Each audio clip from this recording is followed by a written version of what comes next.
Salve, salve família, aqui quem fala é o Lutz do canal Cortes Podcast e no meu primeiro mês monetizado eu já fiz $3.000 só seguindo o que esse cara fala no curso dele. Então se você quer ganhar dinheiro com internet e YouTube sem nem precisar aparecer, confere o primeiro link na descrição. Pode ser pro Igor, porque eu quero mais participação do tio Igor agora. O Igor, eu quero saber a tua opinião, assim, como é que foi a sequência da tua vida dos 5 anos de idade até os 20 anos de idade? Como é que foi a tua vida, assim? Cara, eu basicamente estudei o tempo inteiro. Tu foi numa escola? Fui numa escola.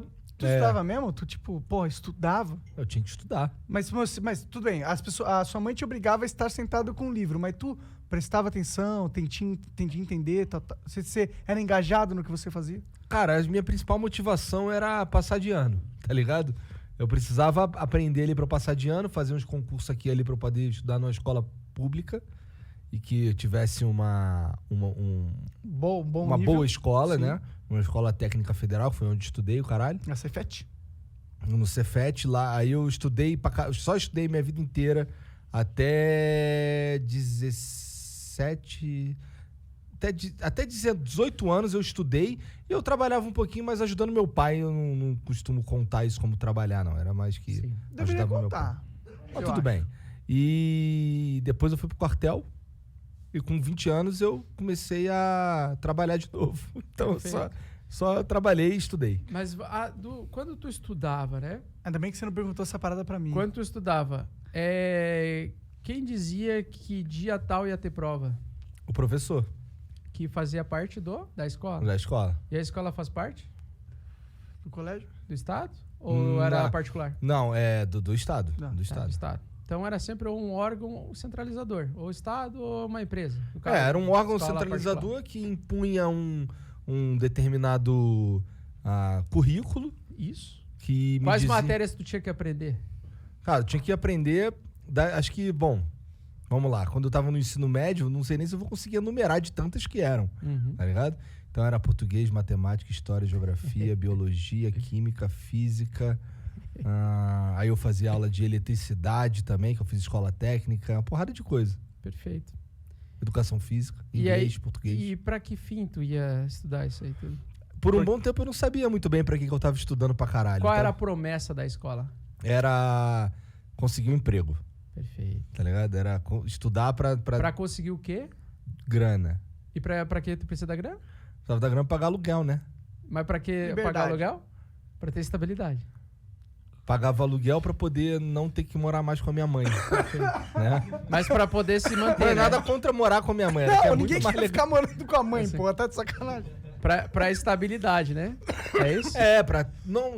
Estabilidade era algo que eu via como algo mais distante. Na minha cabeça, eu queria... O meu plano era ter um pouco mais de liberdade mesmo. Entendi. E a estabilidade ia vir com o tempo de trabalho que eu fosse desenvolver. Perfeito. Tá ligado? Só que assim, tu percebe que todas as crianças têm essa mesma criação, né? Desenvolvimento, né? Ou deveriam ter. Ou deveriam ter, exatamente. Essas crianças, a gente, né? Isso não é nenhum pecado. É o sistema, e ele funciona assim, e tá tudo certo. Mas ele não prepara a nossa psicologia para o inevitável, o caos e o que a gente não consegue controlar. Então a gente cresce e nós nos formamos adultos procurando por estabilidade.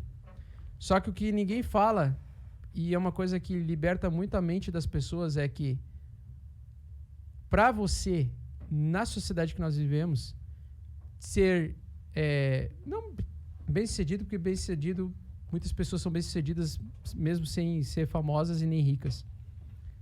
Porque ser sucedido é uma coisa que também depende de cada pessoa, né? Tem gente que tá bem sucedida e muito feliz. Exatamente. Com, sei lá. Cara, eu Exato. vejo Meu isso. pai é uma pessoa assim. O cara com uma chacrinha no meio do nada, Meu pai é autossustentável, assim. tá Meu pai é ligado? E assim. pra mim, essa pessoa mais bem sucedida que Perfeito. existe, tá ligado? E simples, né? Sim. E aí o que acontece?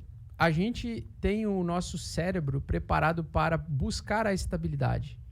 Então tudo que acontece fora do que é o comum, no início a gente tende a reagir muito mal. Então, por exemplo, a primeira batida de carro não, um primeiro fracasso de passar na prova da CNH gera um estresse traumatizante para muitas pessoas. Não sei se vocês sabiam, mas a maior parte dos brasileiros Eu provei, foi estressante pra caralho, inclusive. Tu chora, tu... Não cheguei a tanto, mas fiquei puto. Mas tu fica puto, tu fica triste, tu se sente um merda. Sim, porque... fala assim, mano, pelo amor de Deus, eu sei dirigir, eu só não sei fazer baliza. Porque com 18 anos é a primeira experiência de fracasso que a maioria das pessoas experimenta. O fracasso de você fracassar na CNH. Outras pessoas já fracassaram antes, tipo rodar de ano, por exemplo. Ah, eu sou fracassado desde o prezinho, que foi quando a primeira vez que eu repeti. Exatamente. Só que o que acontece, né? É verdade, eu não tô nem zoando. Só que o que acontece? A gente tem medo de fracassar, né? E assim como nós temos medo de fracassar e a gente quer sempre estar estável, a gente não consegue aceitar coisas voláteis. Então, uma das coisas mais difíceis quando uma pessoa entra no mercado cripto é de aceitar que ela colocou 100 mil reais, que ela ficou 30 anos trabalhando em Bitcoin, comprou Bitcoin, 100 mil reais, num aporte de uma vez, e um dia depois cai 5%. Aqueles menos 5.000% que ela está enxergando na tela, ela nem realizou, ela nem entendeu que, por exemplo, se ela comprou, vamos imaginar que o Bitcoin está custando 100 mil reais, 100 mil reais, um Bitcoin inteiro. Ela não se atenta que se está valendo 95 ou 115, continua sendo um Bitcoin. Certo? Então, por que ela sofre? É porque que ela ela sabe quão difícil foi conseguir juntar 100 mil reais e o quão torturante para ela vai ser conseguir recuperar 5 mil reais. Então, para ela não ter talvez experiência de perder 10 mil reais ou 20 mil reais, ela prefere realizar o prejuízo e emocionalmente ela se livra da situação. Então ela não está focando na ferramenta e no que ela representa. Ela está focando naquilo que ela está enxergando naquele momento por conta que ela não consegue lidar com a estabilidade. E aí eu posso afirmar alguma coisa para vocês. As pessoas que eu conheço que são felizes e bem-sucedidas ou nas coisas que elas querem, incluindo o meu próprio pai, são as pessoas que assumiram o risco a vida toda. E toda vez que você assume que a vida é volátil, você consegue aproveitar e se beneficiar dos momentos ruins para você se posicionar e dos momentos gloriosos para você colher. Então, e isso se reflete na nossa natureza. Em algumas regiões, você tem um período de plantio para que no ciclo seguinte você consiga colher. Da mesma forma que você não consegue garantir que vai ter chuva ou vai ter pouca chuva e as suas plantas não brotarem, você sempre vai assumir um risco de colher lá na frente. Então, o que acontece, e a minha missão na Terra, a minha mensagem que eu quero passar com o mercado cripto é: a volatilidade não é o problema, ela é a solução. Quanto mais volátil é o mercado, melhor. Se você conseguir utilizar ferramentas, eu ensino a média de 8 semanal, gratuitamente, eu ensino para qualquer pessoa. Você usar uma base matemática da cotação média em relação a 8 semanas anteriores, se o preço está sendo cotado acima dessa média, a tendência é que você valorize o seu dinheiro. É o momento em que você pode plantar e colher lá na frente. Quando está abaixo da média de 8, você tem uma probabilidade maior do mercado continuar perdendo valor, desvalorizando, e é um momento em que você deve se precaver, você não deve investir, você não deve se expor ao risco.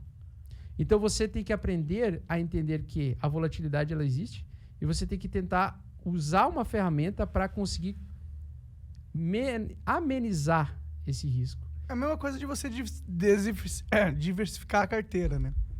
É a mesma coisa, quase a mesma coisa. Não, tipo, é diferente o método, mas o propósito é o mesmo. O propósito é o mesmo. Assim. Então, quando vem um cara, às vezes, um pau no cu do mercado financeiro, fala que a análise gráfica não funciona, cara, você é burro, porque a análise gráfica ela não serve para você prever o futuro com uma bola de cristal. Não é pra você se tornar o Laio do Thundercats, colocar a espada justiceira no meio da testa, falar e espada justiceira me dê a visão além do alcance. É o olho de Tandera que dá visão além do alcance. Todo mundo acha isso, né, da análise gráfica, né? Você desenha lá e você projeta. É um identificamento de padrões, né? É um identificamento de padrões. A análise gráfica é para identificar padrões repetitivos e aumentar a tua probabilidade. E essa probabilidade tem, às vezes, 80% de que der certo pro teu caminho e 20% que dá errado. Mesmo com a probabilidade de te dar 80% de chance de dar certo, a existência dos 20% se mantém a mesma. E a probabilidade se mantém a mesma. Então, ao e longo vai do prazo, se você usar a dar estratégia, 100 você vezes, tende a ganhar. 20 vezes vai dar merda. Ah, Então, por isso que você tem que ter um setup. E não tem como você ser lucrativo no médio e longo prazo sem um setup. Um setup é você tomar uma decisão com base no que o gráfico está te mostrando. E é isso que eu basicamente ensino diariamente para todas as pessoas que eu consigo. Porque se você consegue dominar o mercado volátil, você consegue dominar a si mesmo. E você começa a sair do papel de vítima, de que fatores externos rolam contra você, que é o que acontece muito comum quando a pessoa entra no mercado, ela fala assim, o mercado caiu, fiquei tranquilo, o mercado caiu porque eu comprei. Ou o mercado subiu porque eu vendi. Isso é o primeiro pensamento de uma mente ansiosa, uma mente que não sabe lidar com a volatilidade. Então, o grande segredo para qualquer pessoa, qualquer brasileiro ficar rico, mesmo começando com R$100, é aprender a lidar com a volatilidade, não se fazer de vítima e a entender um setup matemático que tenha uma boa exposição matemática positiva e que você consiga, ao longo do tempo, multiplicar o seu capital. E essa é a famosa média de 8 que eu ensino para a galera.